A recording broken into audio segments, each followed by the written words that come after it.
వాహిని ప్రేక్షకులకు నమస్కారం. నా పేరు డాక్టర్ బిఏ వెంకటస్వామి. నా వయసు 87 సంవత్సరాలు. మేము వంశపారంపర్య ఆయుర్వేదం చేస్తున్నాం.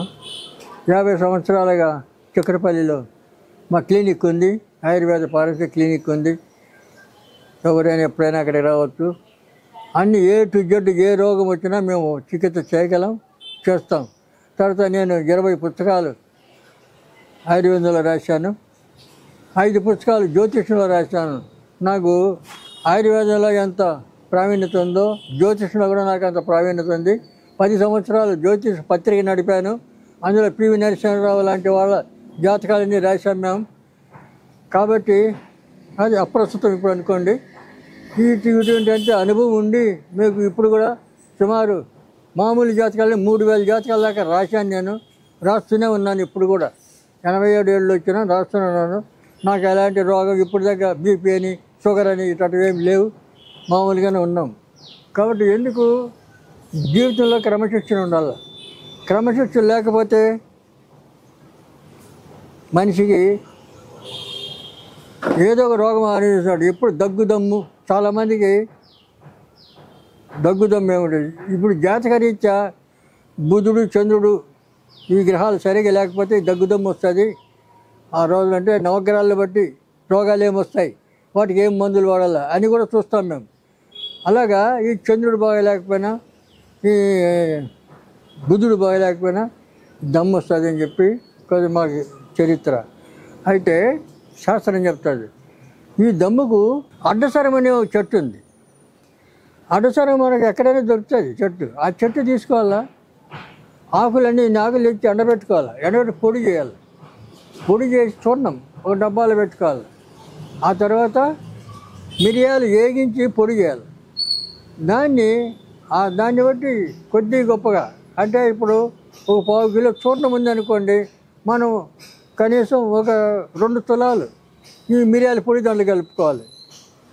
కలిపి రోజు పొద్దున పూట సాయంత్రం పూట 2 పూట చేసుకోవాలి. ఎట్లా తేనె నెయ్యి వెన్న వీటిలో పెట్టుకొని తినచ్చు. ఈ రకంగా 2 నెలలు 3 నెలలు 6 నెలల దాకా వాడాలి. ఇది అయితే కంప్లీట్ మీకు దమ్ అనేది తగ్గిపోతుంది. ఉబ్బసం ఉండదు, దగ్గు రాదు, ఆరోగ్యం మంచిగా అవుతుంది. కాబట్టి దాన్ని మీరు వాడుకోవచ్చు. అట్లే ఈ దూసరతీగ అన్నాం, ఇదివరకు ఇంకో దాంట్లో చెప్పినాం. ఆ దూసరతీగ కూడా ఇట్లాగే ఆడినిచ్చి ఇవి చేయొచ్చు. దూసరతీగ కూడా వాడుకోవచ్చు. లేదా మీరు మా దగ్గరికి వస్తే మేము దాని దగ్గర ఔషధం మాత్రలు చేసి మేము ఇస్తాం, మీరు తీసుకోవచ్చు. కాబట్టి ఆ దమ్ము కోసం భయపడే అవసరం లేదు. ఇప్పుడు అలోపతి డాక్టర్ దగ్గరికి పోతే వాళ్ళు ఏం చేస్తారు, రోజు గోళీలు వేసుకుంటూ ఉండు అంటారు. ప్రస్తుతం ఇప్పుడు మనం కొన్ని పేపర్ సంతానం గురించి, మ్యారేజ్ వివాహం గురించి, తర్వాత శృంగారం గురించి, ఇవన్నీ మనకు పూర్వకాలం నుంచి చాలా కట్టుదిట్టంగా వచ్చేసేవి. పూర్వకాలంలో మనం కొన్ని అక్కడ అప్పుడప్పుడు పేపర్లో చూస్తుంటాం. 93 ఏళ్ల ముసలోడు గిరిజన్, 75 ఏళ్ళు అతని పెళ్ళానికి కొడుకు పుట్టారు. పేపర్లు ఇచ్చారు బొమ్మలతో సహా. అంటే వాళ్ళు పాత మనుషులు, పాత వాళ్ళు. కానీ ఇప్పుడు ఈ కంప్యూటర్ ఇంజనీర్లు అందరూ ఈ కంప్యూటర్ల క్రమశిక్షణ లేకుండా డ్యూటీలు చేసి అది చేసి ఇది చేసి వాళ్ళ శృంగారం పూర్తిగా పోతుంది. వాళ్ళు ఎవరు వివాహం చేసుకుంటే పట్టుమని 10 సంవత్సరాలు సంసారం చేసే పరిస్థితుల్లో లేరు. అంతా నపుంసకులైపోతున్నారు. ఎందుకు? వీళ్ళు చేసే ఉద్యోగాలు, తర్వాత వీళ్ళు తినే తిండి, ఆహారం, తర్వాత వాతావరణం, మనుషుల్ని వ్యసనాలు, దుర్వ్యసనాలు, వీటన్నిటితో కలిపి వాళ్ళు అసలు ఈ శృంగారం అనే పదానికి అర్థం లేకుండా వాళ్ళు గృహణలు అయిపోతున్నారు. ఏం చేస్తాం? కాబట్టి ఇవన్నీ మీరు ఆలోచన చేయాలి. దీంట్లో తినే ఆహారంలో మనం ఇప్పుడు ఎవరన్నా సంపాదన బాగానే ఉంది, అందరూ సంపాదిస్తున్నారు, సంపాదించేదని కాదు. కానీ వాళ్ళు ఖర్చు పెట్టడంలో తాగుడుకు, ఈ మధుమాంసాలు ఇటువంటి వాటిల్లో పడి ఉన్న ఆరోగ్యం కూడా పాడైపోతుంది. కాబట్టి దీనికి ఏం చేయాలా? ఫుడ్ సరైన ఫుడ్ తీసుకోవాలి. డ్రై ఫుడ్స్, ఈ బాదములు, ఈ పిస్తా, ఇలాంటి డ్రై ఫుడ్స్ అన్నీ ఇవన్నీ వాడాలి రోజు పొద్దున సాయంత్రం. తర్వాత ఈ తాగుడు గీగుడు వ్యసనాలు ఉండకూడదు, ఈ డ్రగ్స్ ఉండకూడదు. అది తీసుకుంటుంటే ఖచ్చితంగా మనిషికి శరీరంలో ఈ శృంగార ఉద్రేకం అనేది ఖచ్చితంగా నిలబడుతుంది. అతను పూర్వం పెళ్లి చేసుకున్న వాళ్ళు 60 ఏళ్ళు 70 ఏళ్ళ వరకు కూడా శృంగారాన్ని అనుభవించేవాళ్ళు ఆ వయసులో కూడా. మరి ఇప్పుడు యూత్ 30 ఏళ్ళు 40 ఏళ్ళకే అవుట్ అయిపోతున్నారు, ఏం సంబంధం లేకుండా. విడాకులు తీసుకుంటున్నారు, విడాకులు వచ్చేస్తున్నాయి, తర్వాత కొట్టి చంపుకుంటున్నారు. తాగుట్లో పడి 2-3 పిల్లలు పుడితే పిల్లలు చంపుతున్నారు, పిల్లాన్ని చంపుతున్నారు, లేదా ఓడచస్తున్నారు. ఇలాంటివన్నీ ఎందుకు వస్తున్నాయి పరిస్థితులు? మన తప్పే, మనమే చేస్తున్నాం తప్పులు. ఎవరికి వాడే తప్పు చేస్తున్నాడు. మీరు తప్పులు చేయడంలో ఇవన్నీ వస్తున్నాయంటే వస్తాయి. మన సంఘం ఎక్కడ పోతుంది? నీ చదువు ఎక్కడ పోయింది? నీ తెలివి ఎక్కడ పోయింది? నీ జ్ఞానం ఎక్కడ పోయింది? మనిషిగా ఉన్నావా?